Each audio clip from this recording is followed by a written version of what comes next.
गली news India की top 10 bulletin report में आपका स्वागत है। इस रिपोर्ट में हम कवर करेंगे 10 वो अहम खबरें जिन्हें मीडिया की हेडलाइंस में जगह नहीं दी गई। You are watching गली न्यूज।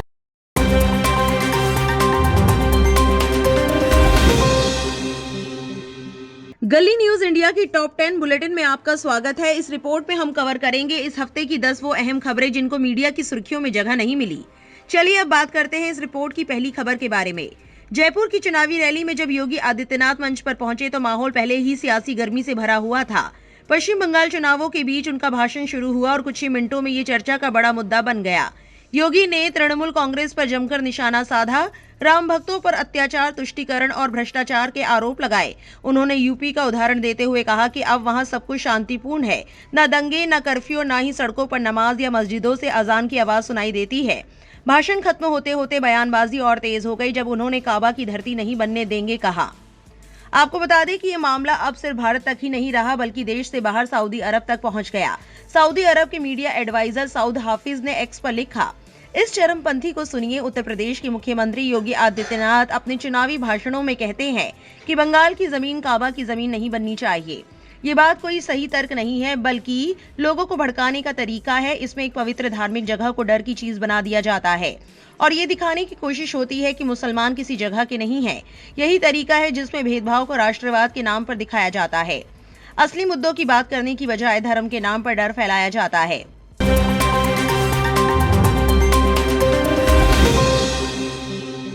चलिए अब बढ़ते हैं इस बुलेटिन की दूसरी बड़ी खबर की तरफ जो आपको हैरान कर देगी। क्या है मामला, आइए बताते हैं।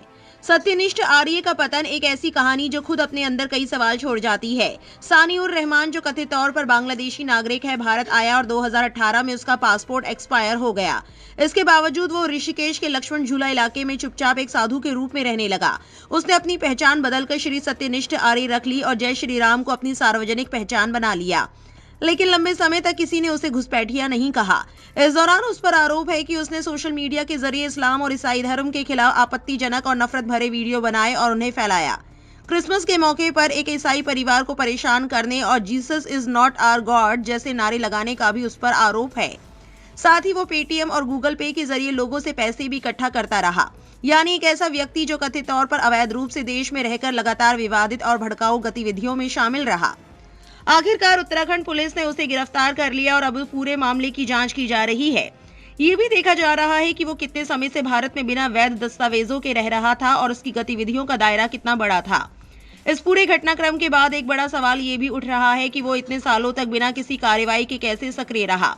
वहीं जिन समूहों ने पहले उसके कंटेंट को सोशल मीडिया पर बढ़ावा दिया, अब वही उसकी गिरफ्तारी को सही ठहरा रहे हैं।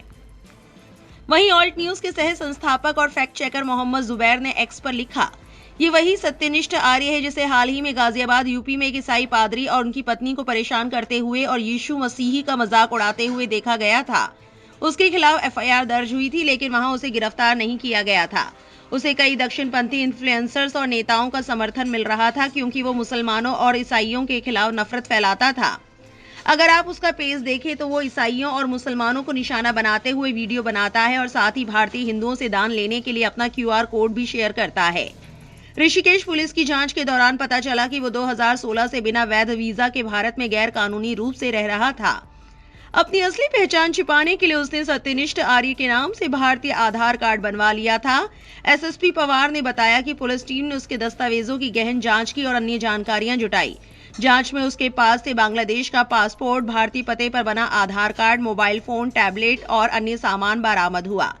आरोपी को फर्जी दस्तावेज बनाकर और अपनी पहचान छिपाकर भारत में अवैध रूप से रहने के गंभीर अपराध में पुलिस ने गिरफ्तार कर लिया है। एक एक्स यूजर ने सवाल करते हुए एक्स पर लिखा, डिजिटल के जमाने में पुलिस को इतना टाइम लग गया। एक और एक्स यूजर ने लिखा, नफरत नकली पहचान के पीछे हमेशा नहीं छिप सकती। जो लोग सांप्रदायिक जहर फैलाते हैं और धोखाधड़ी करते हैं उनके खिलाफ कानून को सख्ती से कार्रवाई करनी चाहिए।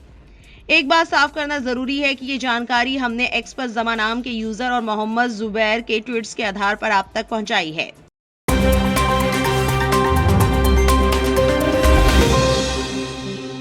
जी हाँ, एक ऐसी कंट्रोवर्सी जिसने पूरे देश में हंगामा मचा दिया है। क्या है पूरा मामला, बताएंगे आपको इस बुलेटिन की तीसरी खबर में। सोशल मीडिया पर वायरल हो रहे वीडियो के अनुसार नाजिया इलाही खान एक कैमरा टीम के साथ कथित तौर पर अंधेरी इलाके में स्थित एक लेंस कार्ड स्टोर में पहुंची और स्टोर मैनेजर से मिलने की मांग की। बातचीत के दौरान उन्होंने मैनेजर, जिनका नाम मोहसिन खान बताया गया, उनसे कथित तौर पर तिलक और कलावा जैसे हिंदू प्रतीकों पर रोक को लेकर सवाल किए। वीडियो में उन्हें ये कहते हुए सुना जा सकता है, क्या इसलिए तिलक बंद किया गया क्योंकि आप मोहसिन खान हैं? उन्होंने मैनेजमेंट पर एक धर्म को बढ़ावा देने का आरोप भी लगाया और स्टोर के अंदर नारेबाजी की। स्थिति तब और बढ़ गई जब खान ने हिंदू कर्मचारियों को आगे बुलाया और उनके माथे पर तिलक लगाया। उन्होंने कहा कि अपनी धार्मिक पहचान दिखाने में कोई शर्म नहीं होनी चाहिए। हालांकि कर्मचारी असहज दिखे, लेकिन उन्होंने विरोध नहीं किया। खान ने यह भी आरोप लगाया है कि हिंदू परंपराओं को दबाया जा रहा है, जबकि हिजाब जैसे प्रतीकों की अनुमति है। उन्होंने सवाल उठाया कि क्या ऐसी नीतियां शरिया जैसे नियमों की ओर इशारा करती हैं। उन्होंने कर्मचारियों से ये भी कहा, क्या आप अपनी नमाज या रोजा छोड़ते हैं तो फिर दूसरों को समझौता क्यों करना चाहिए। इसके अलावा उन्होंने कंपनी की जांच की मांग की और केंद्रीय गृह मंत्री अमित शाह समेत कई बड़े अधिकारियों को टैग करते हुए जांच की अपील की। हालांकि संगठित भेदभाव या किसी चरमपंथी संबंध के समर्थन में कोई सबूत सामने नहीं आया है। विवाद के बीच लेंसकार्ट ने पहले ही अपना पक्ष साफ किया था। कंपनी ने कहा कि उसके कार्यस्थल के नियम किसी भी धार्मिक प्रतीक पर रोक नहीं लगाते। कंपनी के बयान में कहा गया कि वो बिंदी, तिलक, हिजाब, पगड़ी और अन्य सांस्कृतिक पहचान जैसे सभी धार्मिक प्रतीकों का खुले तौर पर स्वागत करती है। कंपनी ने ये भी कहा कि उसके स्टोर्स में अलग अलग पृष्ठभूमि के लोग काम करते हैं और सभी के व्यक्तिगत विश्वासों का सम्मान किया जाता है। आरजे साइमा ने एक्स पर लिखा, ये कौन है जो बार बार लोगों को परेशान कर रही है? इसे अभी तक गिरफ्तार क्यों नहीं किया गया? इसे इस तरह लोगों को परेशान करने का हक किसने दिया है? नमस्ते मुंबई पुलिस। ऑल्ट न्यूज के सह संस्थापक और फैक्ट चेकर मोहम्मद जुबैर ने एक्स पर पीएम मोदी को टैग करते हुए लिखा, वो नाजिया इलाही जो खुद को बीजेपी की माइनॉरिटी लीडर बता रही हैं, एक वीडियो में लेंसकार्ट के एक मुस्लिम कर्मचारी के साथ गाली गलौज और बदसलूकी करती हुई नजर आ रही है। लेंसकार्ट विवाद से उस कर्मचारी का क्या लेना देना है? अगर आपको कोई समस्या है तो कंपनी के मालिक से जाकर बात करें। कर्मचारियों को क्यों परेशान किया जा रहा है? कौशिक राज ने एक्स पर लिखा, ये साफ तौर पर उत्पीड़न है। लेंसकार्ट को शिकायत दर्ज करनी चाहिए और अपने कर्मचारियों की सुरक्षा करनी चाहिए। वहीं टीम हिंदू यूनाइटेड ने एक वीडियो शेयर करते हुए एक्स पर लिखा, बजरंग दल देहरादून उत्तराखंड के लेंसकार्ट शोरूम में पहुंचा। उन्होंने सैकड़ों हिंदू और सिख कर्मचारियों को कलावा बांधा और तिलक लगाया।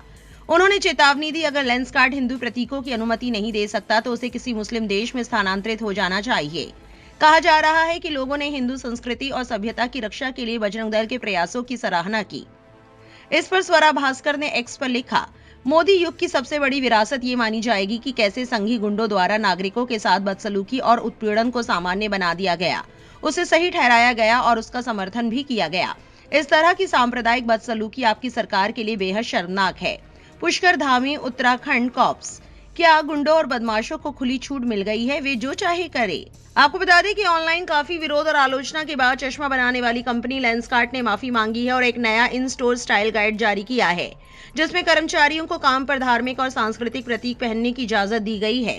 कंपनी ने एक्स पर बयान जारी करते हुए कहा कि वो अपनी गाइडलाइंस को अब पब्लिक और साफ तौर पर सामने ला रही है, ताकि ग्राहकों और लोगों की चिंताओं को दूर किया जा सके।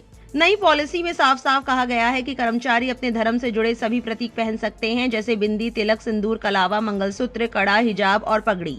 कंपनी ने कहा, अगर हमारी किसी पुरानी बात या नियम से किसी की भावनाओं को ठेस पहुंची या किसी कर्मचारी को लगा कि उसका धर्म यहाँ स्वीकार नहीं है तो हमें इसके लिए बहुत दुख है। ये लेंसकार्ट की पहचान नहीं है और कभी नहीं होगी। ये मामला तब शुरू हुआ जब इस हफ्ते सोशल मीडिया पर एक डॉक्यूमेंट वायरल हुआ जिसे लेंसकार्ट की ग्रूमिंग पॉलिसी बताया गया। लोगों ने कहा कि इसमें बिंदी और तिलक जैसे धार्मिक चिन्ह पहनने पर रोक थी, जिसके बाद काफी गुस्सा और बॉयकॉट की मांग उठी। इस विवाद पर कुछ दिन पहले कंपनी के फाउंडर पीयूष बंसल ने सफाई दी थी कि वायरल डॉक्यूमेंट पुराना है और अब की पॉलिसी को नहीं दिखाता। उन्होंने कहा था, मैं साफ कहना चाहता हूं कि ये डॉक्यूमेंट हमारी मौजूदा पॉलिसी नहीं है। हमारी पॉलिसी में किसी भी धार्मिक प्रतीक जैसे बिंदी और तिलक पर कोई रोक नहीं है। उन्होंने इस वजह से हुए कंफ्यूजन और चिंता के लिए माफी भी मांगी। अब कंपनी ने अपने नए बयान में फिर जोर देकर कहा कि लेंसकार्ट भारत में बनी कंपनी है, जहां 2400 से ज्यादा स्टोर्स पर काम करने वाले लोग अपने अपने धर्म और परंपराओं के साथ काम करते हैं। कंपनी ने कहा, लेंसकार्ट भारत में बनी है, भारतीयों के लिए बनी है और हम कभी किसी से ये नहीं कहेंगे कि वो अपने धर्म को बाहर छोड़कर आए। कंपनी ने ये भी वादा किया है कि आगे से हर पॉलिसी, ट्रेनिंग मटेरियल और कम्युनिकेशन में यही बराबरी और सभी को साथ लेकर चलने वाली सोच दिखाई देगी। हम और बेहतर करेंगे और आपका भरोसा जीतते रहेंगे, कंपनी ने कहा। आपको ये बता दें कि ये कंट्रोवर्सी तब शुरू हुई जब लेंसकार्ट के एक अंदरूनी ड्रेस कोड दस्तावेज के सोशल मीडिया पर वायरल होने के बाद विवाद शुरू हो गया। इस दस्तावेज में कर्मचारियों के पहनावे को लेकर कई नियम बताए गए थे। इसमें कहा गया था कि बिंदी और कलावा जैसे धार्मिक प्रतीक पहनना मना है। सिंदूर लगाने पर भी सीमा रखी गई थी कि वो बहुत कम और माथे पर ज्यादा ना दिखे। लेकिन दूसरी तरफ हिजाब को कुछ शर्तों के साथ पहनने की अनुमति दी गई थी, जैसे कि उसका रंग काला हो और वो कंपनी का लोगो ना ढके। वहीं बुर्का पहनने की अनुमति नहीं दी गई थी। इन्हीं अलग अलग नियमों की वजह से लोगों में नाराजगी फैल गई और सोशल मीडिया पर कंपनी पर भेदभाव करने के आरोप लगाए जाने लगे।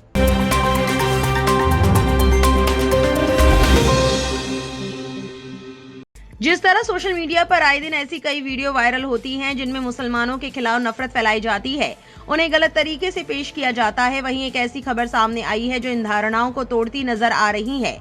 ये खबर आपको सोचने पर मजबूर कर देगी कि इंसानियत और मोहब्बत किसे कहते हैं। क्या है पूरा मामला, बताएंगे आपको इस बुलेटिन की चौथी खबर में। उत्तर प्रदेश की राजधानी लखनऊ में पिछले हफ्ते विकास नगर इलाके में लगी भीषण आग ने सैकड़ों परिवारों की जिंदगी उजाड़ दी। इस अग्निकांड में करीब 1000 झुग्गियां जलकर खाक हो गई, जिसके बाद हजारों लोग खुले आसमान के नीचे रहने को मजबूर हो गए। इस मुश्किल घड़ी में कई सामाजिक संगठन मदद के लिए आगे आए, लेकिन सबसे ज्यादा चर्चा हुसैन मंसूरी की हो रही है, जो मुंबई से लखनऊ पहुंचे और प्रभावित परिवारों को खाना बनाने के लिए कुकर, भगोना और अन्य जरूरी गृहस्थी का सामान बांटा। मदद मिलने के बाद पीड़ित परिवारों के चेहरे खिल उठे और उन्होंने हुसैन मंसूरी को दिल से दुआएं दी। इस राहत कार्य का वीडियो सोशल मीडिया पर तेजी से वायरल हो रहा है, जहां लोग मंसूरी की संवेदनशीलता और मानवीय पहल की जमकर तारीफ कर रहे हैं। वहीं उनके इस काम की सभी लोग तारीफ कर रहे हैं। एक एक्स यूजर ने लिखा, ये बंदा पता नहीं कौन है, पर इसने इंसानियत का अच्छा फर्ज निभाया है। लखनऊ में आग से जिसकी झोपड़ियां जल गई थी, उन जरूरतमंदों को वो बर्तन और कुकर बांट रहा है। एक और एक्स यूजर ने लिखा, लखनऊ अग्निकांड में सारे परिवार बिखर गए, लेकिन सरकार ने अभी तक कोई मदद नहीं की। वहीं हुसैन मंसूरी भाई ने बिना स्वार्थ के उन लोगों की मदद कर रहे हैं। ईश्वर हुसैन मंसूरी भाई को खुश रखे, आप ऐसे ही नेक काम करते रहिए। आपको बता दें कि हुसैन मंसूरी एक सोशल मीडिया इन्फ्लुएंसर और समाज सेवक है। इंस्टाग्राम पर उनके 19 मिलियन यानी 1 करोड़ 90 लाख फॉलोअर्स हैं। उनका जीवन भी संघर्षों से भरा रहा है। उन्होंने अपनी पढ़ाई कार्डिनल ग्रेशियस हाई स्कूल और रिजवी कॉलेज से पूरी की। बचपन में आर्थिक तंगी इतनी थी कि नए कपड़े तक नसीब नहीं होते थे। परिवार की मदद के लिए उन्होंने वेटर का काम किया, छोटे मोटे रोजगार किए और आखिरकार उन्हें जेट एयरवेज में नौकरी मिली। इन संघर्षों ने उनके भीतर जरूरतमंदों की मदद करने की गहरी भावना पैदा की। हुसैन मंसूरी बताते हैं कि उन्होंने लोगों को खूब पैसा कमाते देखा, लेकिन सच्ची संतुष्टि नहीं मिली। इसी अनुभव ने उन्हें समाज सेवा के रास्ते पर आगे बढ़ाया। उनका सिद्धांत है, तू बस दुआ कमा, फिर तुझसे अमीर कोई नहीं। कोविड-19 पैंडेमिक के दौरान भी हुसैन मंसूरी ने जरूरतमंदों की मदद की। उन्होंने भूखे, बेघर और बीमार लोगों को भोजन, दवाइयां और जरूरी सामान उपलब्ध कराया। इतना ही नहीं, वे टाटा मेमोरियल हॉस्पिटल में कैंसर मरीजों की आर्थिक मदद भी करते हैं। गरीब बच्चों की पढ़ाई में सहयोग, बुजुर्गों को भोजन और कपड़े उपलब्ध कराना भी उनके सेवा कार्यों में शामिल है। हुसैन मंसूरी इंस्टाग्राम पर शुरुआत में अपने संघर्ष की कहानियां साझा करते थे, जिन्हें लोगों ने खूब पसंद किया। धीरे धीरे उनकी लोकप्रियता बढ़ती गई और अब वे सोशल मीडिया के जरिए भी लोगों की मदद के लिए अभियान चलाते हैं। उनकी पत्नी साफा मंसूरी भी समाज सेवा में उनका पूरा सहयोग करती हैं। लगातार सेवा कार्यों के चलते लोगों ने हुसैन मंसूरी को मानवता का दूत तक कहना शुरू कर दिया है। वहीं एक और वीडियो सोशल मीडिया पर वायरल हो रहा है, जिसके साथ लिखा है, मदरसा जामिया दारुल हुदा के छात्रों ने विकास नगर में लगी आग से प्रभावित लोगों के लिए खाने का इंतजाम किया। आपको बता दें कि इसके अलावा भी मुसलमानों की बहुत सी संस्थाएं हैं और बहुत से मुस्लिम इन्फ्लुएंसर हैं जो इस हादसे में मदद के लिए आगे बढ़ रहे हैं।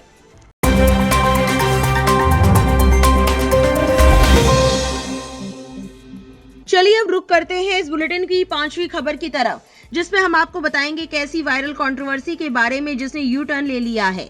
जी हां, वड़ा पाव गर्ल के नाम से मशहूर चंद्रिका दीक्षित लंबे समय से चर्चा में चल रही है। सोशल मीडिया से लेकर खबरों के बाजार तक चंद्रिका की बातें सुनने को मिलती रहती है। इस बीच अब चंद्रिका का एक नया वीडियो सामने आया है, जिसमें वो लोगों से माफी मांगती नजर आ रही है। आइए जानते हैं कि आखिर क्या है पूरा मामला। दरअसल चंद्रिका ने अपने इंस्टाग्राम पर एक लेटेस्ट वीडियो शेयर किया है। इस वीडियो में वड़ा पाव गर्ल कह रही हैं कि जय श्री महाकाल दोस्तों, हाल ही में मैंने मुस्लिम धर्म के लड़के के साथ कुछ वीडियोस बनाए। मुझे बिल्कुल भी अंदाजा नहीं था कि वो वीडियोस मेरी हिंदू संस्कृति को ठेस पहुंचाएंगे।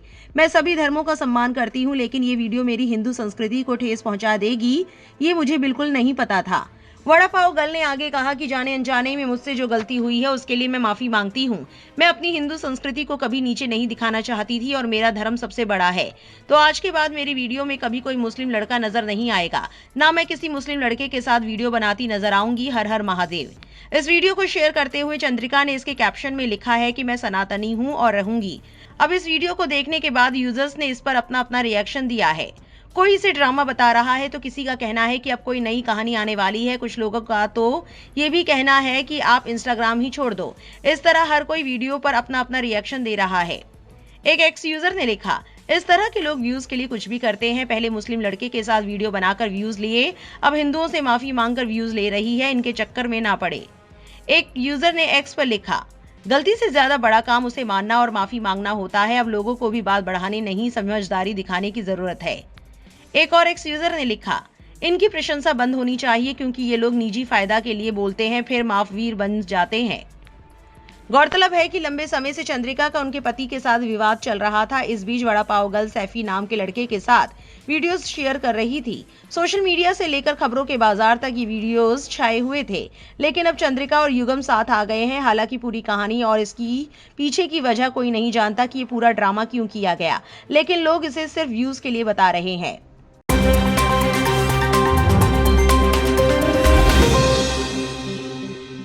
चलिए अब कुछ हटकर बात करते हैं एक ऐसी खबर की जो आपको भी तसल्ली का एहसास कराएगी। बढ़ते हैं बुलेटिन की छठी खबर की तरफ। बराक ओबामा ने शनिवार को पहली बार ज़ोहरान ममदानी से मुलाकात की। ये मुलाकात एक चाइल्ड केयर सेंटर में हुई, जहां अमेरिका के पूर्व राष्ट्रपति और न्यूयॉर्क सिटी के मेयर ने छोटे बच्चों को कहानी पढ़कर सुनाई और उनके साथ गाना भी गाया। ये मुलाकात ऐसे समय पर हुई है जब ममदानी, जो एक डेमोक्रेटिक सोशलिस्ट हैं और अभी एक हफ्ते पहले ही अपने 100 दिन पूरे कर चुके हैं, डोनाल्ड ट्रंप के साथ भी कामकाजी रिश्ता बनाने की कोशिश कर रहे हैं, जो ओबामा के बाद रिपब्लिकन राष्ट्रपति बने थे। ओबामा और ममदानी ने बच्चों को अलोन एंड टुगेदर नाम की किताब पढ़कर सुनाने और the wheels on the bus गाना गाने के बाद मीडिया के सवालों के जवाब नहीं दिए। डेमोक्रेटिक पार्टी के बड़े नेता ओबामा ने 34 साल के ममदानी से कहा है कि अगर उन्हें सलाह की जरूरत हो तो वे उनसे बात कर सकते हैं। ममदानी अपनी पहचान, कम उम्र और प्रोग्रेसिव सोच की वजह से डेमोक्रेटिक राजनीति में अलग नजर आते हैं। आपको ये मालूम होना चाहिए कि ममदानी ने जनवरी में पद संभाला था। उनकी पूरी कैंपेन इस बात पर केंद्रित थी कि न्यूयॉर्क सिटी को रहने के लिए सस्ता और आसान बनाया जाए और सरकार की ताकत का इस्तेमाल करके मेहनतकश और परेशान लोगों की मदद की जाए। आपको बता दें कि ममदानी व्हाइट हाउस में ट्रंप से 2 बार मिल चुके हैं, नवंबर और फरवरी में, जहां उन्होंने न्यूयॉर्क से जुड़े मुद्दों पर बात की क्योंकि ट्रंप भी वहीं के रहने वाले हैं। हालांकि शुरुआत में उनकी मुलाकातें दोस्ताना रही, लेकिन हाल ही में रिश्तों में थोड़ा तनाव दिखा। ट्रंप ने गुरुवार को सोशल मीडिया पर लिखा कि ममदानी अपनी टैक्स पॉलिसी से न्यूयॉर्क को बर्बाद कर रहे हैं और उन्होंने शहर की फेडरल फंडिंग रोकने की धमकी भी दी। इसके बावजूद ममदानी रविवार को एनबीसी के मीट द प्रेस शो में आए और होस्ट क्रिस्टन वेलकर से कहा कि ट्रंप के साथ उनका रिश्ता सीधा, ईमानदार और काम करने वाला है। ममदानी ने कहा, हम दोनों में एक चीज कॉमन है और वो है न्यूयॉर्क सिटी से प्यार और इस शहर के लिए काम करने की इच्छा। ज़ोहरान ममदानी ने एक्स पर लिखा, आज बराक ओबामा और मैंने साउथ ब्रॉन्क्स के लर्निंग थ्रू प्ले प्री के सेंटर में छोटे बच्चों के एक समूह को कहानी सुनाई। व्हील्स ऑन द बस गाने के बीच बीच में हमने अपने प्रशासन के शहर के लिए विजन पर भी चर्चा की। ऐसा शहर जहां न्यूयॉर्क के सबसे छोटे बच्चों को सबसे मजबूत शुरुआत मिल सके।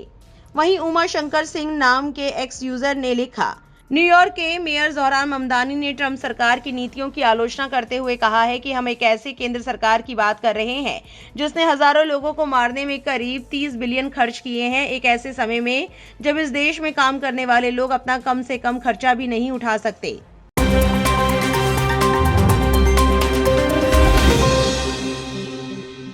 चलिए अब बात कर लेते हैं एक ऐसी खबर के बारे में जिसने सियासत में भूचाल मचाकर रख दिया है।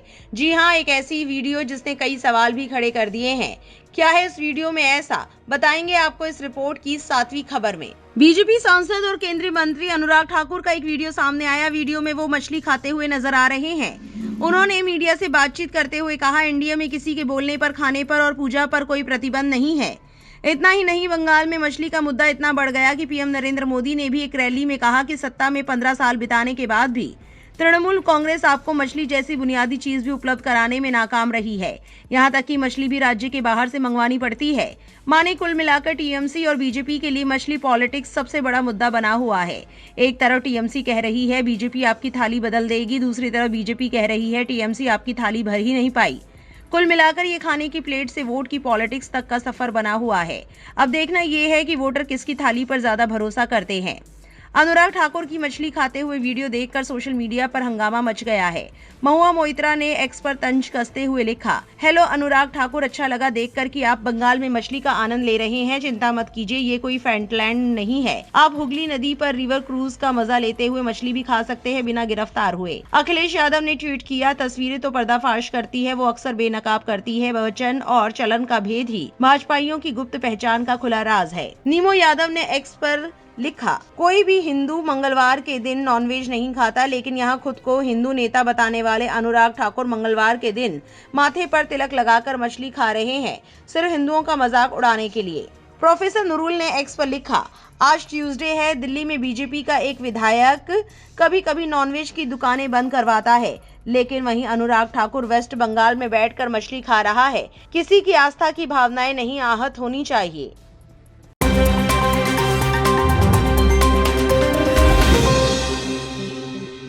देश में बढ़ती नफरत को लेकर एक गंभीर सवाल खड़ा हो रहा है। क्या हालात इतने बदल चुके हैं कि अब अगर नमाज के फवायद साइंटिफिक अंदाज में बयान दिए जाए तो उसे भी गलत ठहराया जाता है, यहाँ तक कि गालियां दी जाती है।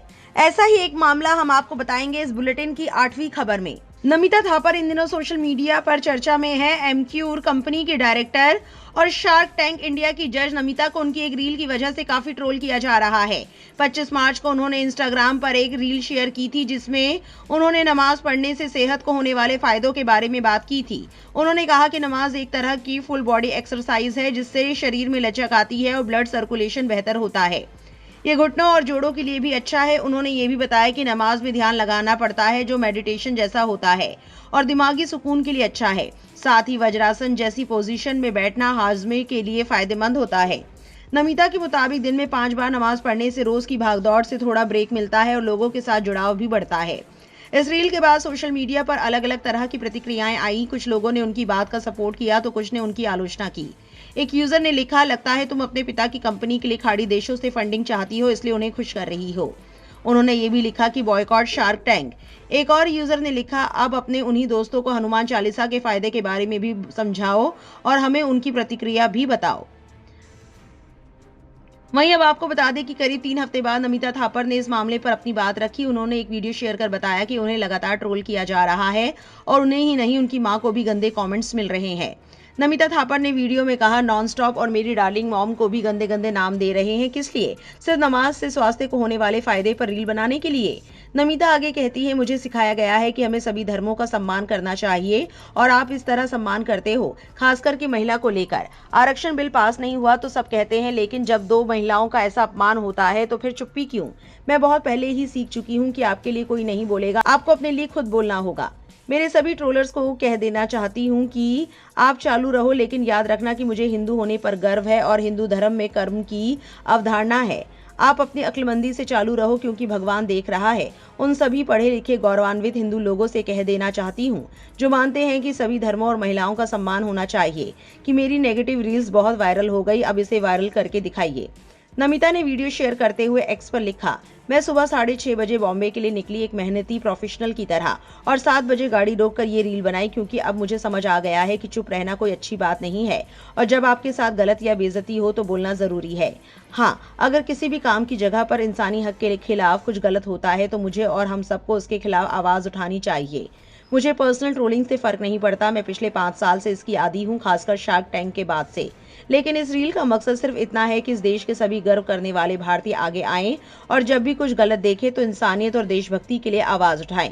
जय हिंद। अब एक और नए खुशियों भरे और थोड़े मुश्किल काम के दिन के लिए निकल रही हूँ। वहीं नमिता के इस जवाब के बाद सोशल मीडिया पर लोग अपनी अपनी प्रतिक्रियाएं दे रहे हैं। अशरफ हुसैन नाम के एक्स यूजर ने लिखा, दीपक कुमार के साथ भी ऐसा ही कुछ हुआ था। अतुल खत्री एक्स पर लिखते हैं, आपको और ताकत मिले नमिता थापर।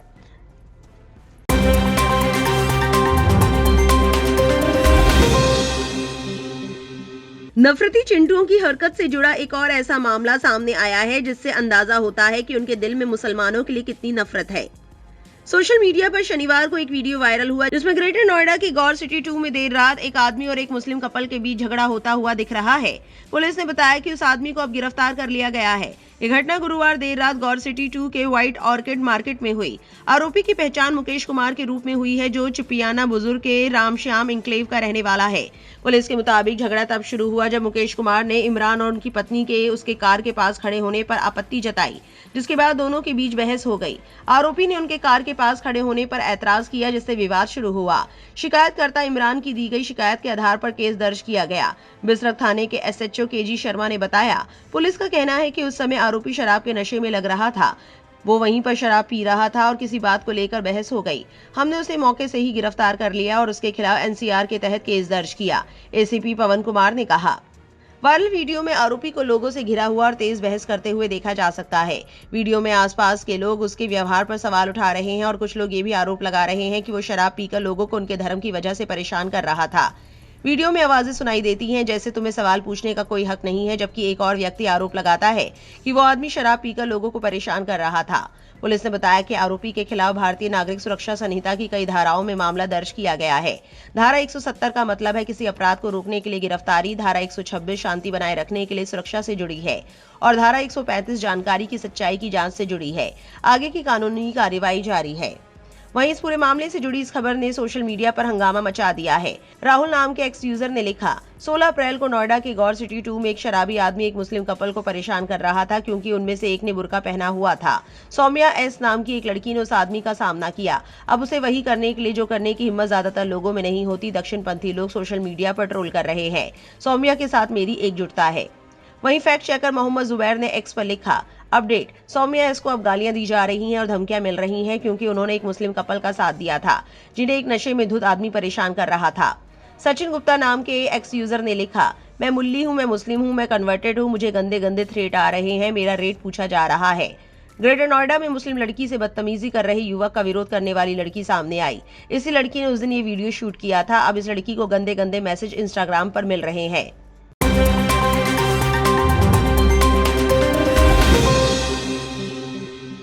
वहीं एक ऐसी वीडियो सामने आई है जो मुसलमानों के खिलाफ नफरत फैलाने के लिए एक करारा जवाब है। चलिए बढ़ते हैं इस बुलेटिन की 10वीं खबर की तरफ। हर मुसलमान के लिए हज पर जाना जिंदगी में एक बार मिलने वाला एक खास मौका होता है। ये हर साल मक्का में होने वाली एक अहम इबादत है, जिसे इस्लाम का 5वां रुकन माना जाता है। इसे एक रूहानी सफर समझा जाता है जो इंसान के दिल को पाक करता है और उसके ईमान और आपसी इत्तेहाद को मजबूत बनाता है। उत्तर प्रदेश का गाजियाबाद जिला, जो अक्सर फसाद और तनाव की खबरों के लिए जाना जाता है, वहां इस बार मोहब्बत और भाईचारे की एक खूबसूरत मिसाल देखने को मिली। यहाँ कुछ हिंदू लोगों ने एक बुजुर्ग मुस्लिम जोड़े को फूलों और गर्मजोशी भरे गले लगाकर रुखसत किया।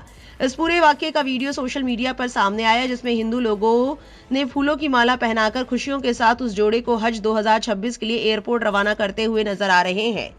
जहाँ कई लोगों ने इस काम को भारत की गंगा जमुनी तहजीब की मिसाल बताया। अशोक कुमार पांडे ने X पर लिखा, वहीं कुछ लोगों ने सवाल भी उठाए और हाल के सांप्रदायिक तनाव का हवाला दिया, जिसमें पास के दिल्ली में होली से जुड़ा एक जानलेवा वाकया भी शामिल है। मोहम्मद हुसैन नाम के X यूजर ने लिखा, मेरे देश की खूबसूरती गाजियाबाद में मुसलमान जब हज के लिए रवाना होने चले तो हिंदू समाज के लोग उन्हें विदा करने के लिए हाथ में फूल माला लेकर खड़े हो गए। #हज मुबारक, #हज 2026, #हिंदू, #मुस्लिम, #गाजियाबाद। सलमान निजामी X पर लिखते हैं, गाजियाबाद में हिंदू पड़ोसी अपने मुस्लिम पड़ोसी को हज के लिए रवाना करते वक्त प्यार से विदा कर रहे हैं। यही है असली भारत, नफरत नहीं, ना कोई बंटवारा, बल्कि प्यार, सम्मान और इंसानियत। आइए यही भावना हर तरह की नफरत पर जीत हासिल करे। वहीं योगी आदित्यनाथ को जवाब देते हुए सऊदी अरब जर्नलिस्ट सऊद हाफिज ने X पर लिखा, ये सह अस्तित्व और मजहबी रवादारी की एक खूबसूरत मिसाल है। भारत के गाजियाबाद में हिंदू पड़ोसी अपने मुस्लिम पड़ोसी को हज के लिए रवाना करते वक्त मोहब्बत से विदा कर रहे हैं। यही है असली भारत। यहाँ नफरत नहीं, तफरका नहीं, बल्कि मोहब्बत, एहतराम और इंसानियत है। आइए यही जज्बा हर तरह की नफरत को मात दे। योगी आदित्यनाथ, हिंदू मुस्लिम भाई भाई। इस खबर को लेकर आपकी क्या राय है, कमेंट सेक्शन में जरूर लिखें और ऐसी और वायरल खबरों के लिए गली न्यूज को सब्सक्राइब करना ना भूलें।